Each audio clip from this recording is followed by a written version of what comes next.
Congressman Michael Burgess. He's a Republican from Texas. He's a member of the Energy and Commerce Committee. Congressman, good to see you. Thank you very much, and thank you for being up today, because most of America thinks that all 535 of you elected legislators in Washington should be awake, probably shouldn't have had too much sleep last night. They're pretty generally disgusted about what's been going on.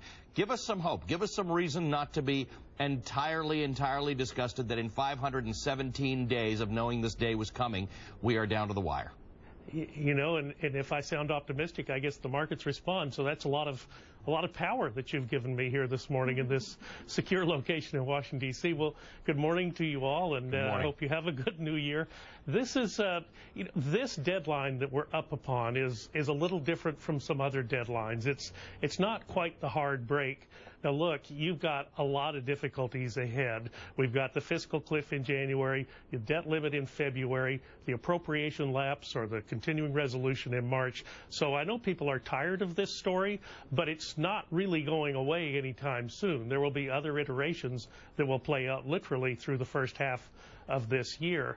Remember, too, that all of the pieces that make up the so-called fiscal cliff are pieces of legislation that were signed into law by President Obama 2 years ago for the tax policy, 18 months ago for the sequester.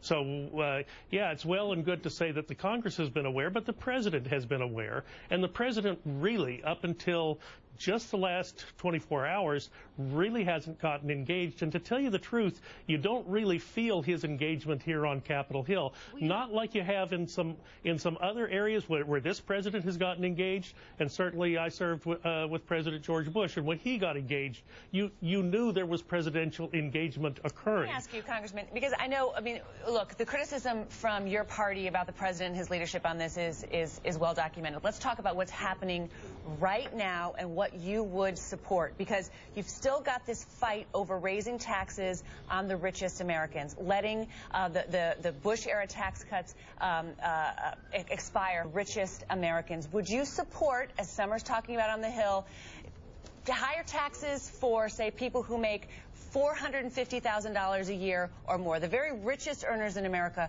and letting the middle class keep their tax cuts? Would you support, if that came out of the Senate, would you support it in the House? If that was all that was involved, no. The answer is no, I probably wouldn't. But look, the simplest... But you know what that looks like? That looks like the House wanting to protect the very richest Americans and let taxes raise for everyone else. The simplest resolution is available and has been available since August. The House passed a one-year extension of current tax policy. The actual cost of that is not that much greater than some of the things that have been proposed in the past couple of days. Do that.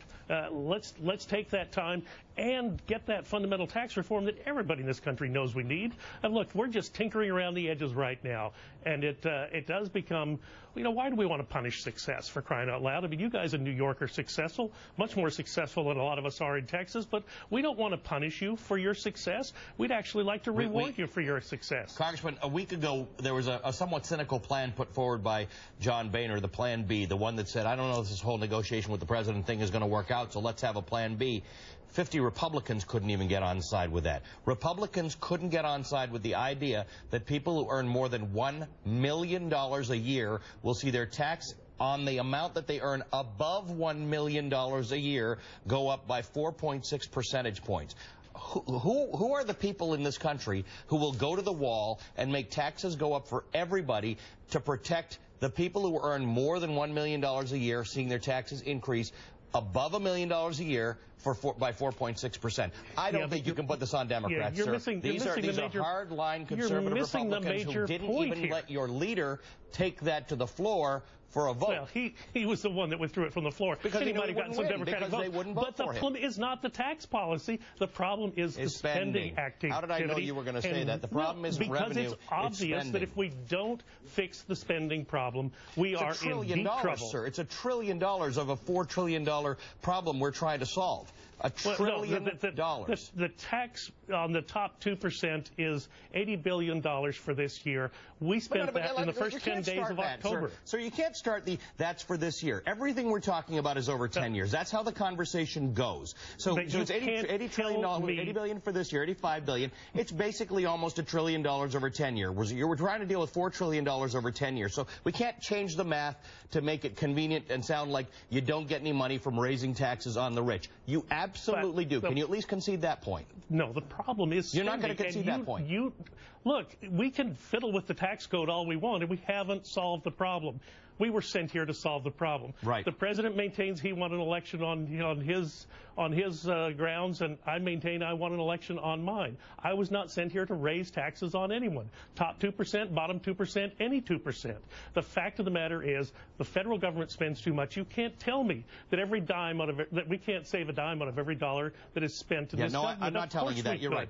I'm not telling you that. Would you agree to a deal that at some point does involve the raising of taxes on somebody? I'm not going to foreclose any possibility. Got it. But the fact of the matter remains that we've got a lot of things that should be included in that. Sure. Right to this point, I haven't seen evidence of that. And hearing the president talk on another network yesterday, it didn't sound as if he had that fundamental understanding. Look, all tax bills have to originate in the House. The president can't propose legislation about taxes. He knows that. He's a constitutional scholar. I'm just a simple country doctor, and I get that point. You're not a simple country doctor, but thank you for being with us, sir. You're an important man today. You are somebody who could help us avoid the fiscal cliff. We appreciate your time this morning. Good luck today. Thank you.